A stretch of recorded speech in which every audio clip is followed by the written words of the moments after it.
મિત્ર, આપને શું પૂછવાનું છે? તમારી પર્સનલ ઓળખાણ નહીં આપતા, આપણે યુટ્યુબમાં મૂકતા હોય છે. સાહેબ મારે એવું પૂછવાનું હતું ઉભા કે રહ્યો, એક આપણે વસ્તુ મને આ યાદ આવી ગઈ. ઉભા રહ્યો. એટલે રોજ નવા પ્રશ્નોના જવાબ આપીને હું થાકી જાઉં છું. નવા છોકરાઓ સામે ઊભા કર્યા જ રાખે ઓલી પ્રાથમિક શાળાની જોડે. તમારે જે ફોન નંબર ચાલુ હોય એ મને મોકલાઈને હે તમે વોટ્સએપ નંબર મને મોકલો જેમાં તમારો ફોન ચાલુ નથી. સવારમાં 6 વાગ્યાનો હું ફોન કરવાનું ચાલુ કરું, નંબર એંગેજ આવેલો બીજી વાર કરું, પછી ખબર પડે કે આ તો નંબર ખોટો મોકલો છે. તમને એટલી ન ખબર પડે કે તમારો ફોન જે ચાલુ હોય એ નંબર મોકલાય એમ?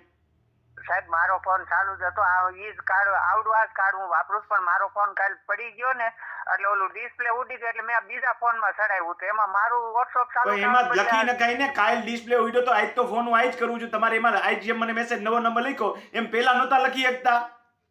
હા તમે મને અત્યારે નંબર મોકલો ને નવો, હા ઈ એમાંથી જ નાખ્યો ને, ઈ વોટ્સએપ માંથી જ. તો એમાં પેલા નહોતા નાખી શકતા તમે? હાલો બોલો હવે, સમય બગાડોમાં પાછા ભૂલ સ્વીકારે નહીં. બોલો શું પ્રશ્ન છે? હા સાહેબ, એમાં એવું છે કે આપણે જે જમીન રીસર્વે થાય તો જે જૂના કેસ કોર્ટમાં પેન્ડિંગ હોય એ ચાલુ જ રહે કે બંધ થઈ જાય? પેન્ડિંગ ચાલુ રહે. હા, એ ઓટોમેટિક બંધ ન થઈ જાય. અને સાહેબ તાલુકા કોર્ટમાં હોય તો ન્યાય આગળની કાર્યવાહી હાલે ને કે જિલ્લા કોર્ટમાં આવવું પડે? જ્યાં કોર્ટમાં કેસનો ચુકાદો ન આવે ત્યાં સુધી ત્યાં એઝ ઇટ ઇઝ ત્યાં ચાલુ રહે. હા, જ્યાં સુધી ચુકાદો ન આવે ત્યાં સુધી ન્યાય પડ્યો રહે કેસ. હા, એ ઓટોમેટિક ન બદલી જાય. હા. અને સાહેબ બીજું મારે ઈ કહેવાનું હતું કે આ સાહેબ તમે અમારા માવતર હોય એવી રીતે સામો જવાબ આપવા બદલ ખૂબ ખૂબ ધન્યવાદ સાહેબ. ભલે ભાઈ, આમાં થાય છે હું ઈ તમને કહું. આમાં મારે સ્કૂલની ઘોડે છોકરાને શીખવવું પડે છે. જેમ તમારે એક ફોન હતો એમ કેટલાક વોટ્સએપ કરીને પાછા મને ફોન કરે, સાહેબ વોટ્સએપ નાખ્યો જોઈ લેજો ને. રોજ નવા ઇસ્યુ આવે મારે, સમજ્યા? એટલે આ એકવાર કહી દઉં ને, સાંભળો મારી વાત ખૂંટભાઈ, સાંભળો. એકવાર કહી દઉં ને તો બીજા સાંભળે તો કમસે કમ એટલો ત્રાસ તો ઓછો થાય કે ભાઈ આ ભૂલ બીજાએ કરી, આપણે નથી કરવાની. એમ સમજાઈ ગયું?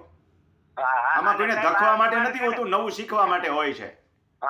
આને સાહેબ ખેડૂત આરે કામ લ્યો છો ને એટલે આ પ્રશ્ન તો કાયમ છતાંય આવું બધું સહન કરવા બદલ ખૂબ ખૂબ ધન્યવાદ.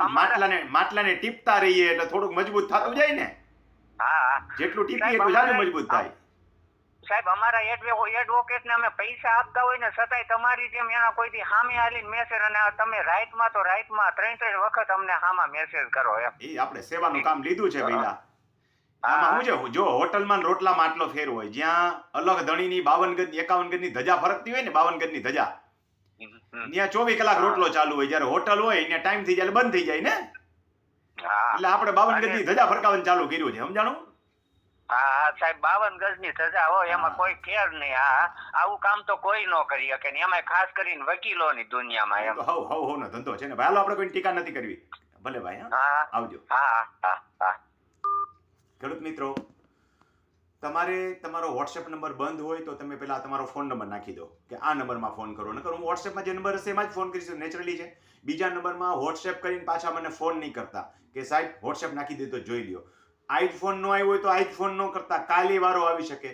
પાછો ફોન કરવા નથી, ફરી વાર રિપીટ મેસેજ કરાય, મને ધ્યાનમાં ન આવ્યો તો ઉપર આવી જાય. સિસ્ટમને અનુસરો, ડાયરેક્ટ ફોન ન કરતા, અને પૂરેપૂરી સિસ્ટમ અનુસરતો તો મને તમારી સેવા કરવાની વધુ મજા આવશે.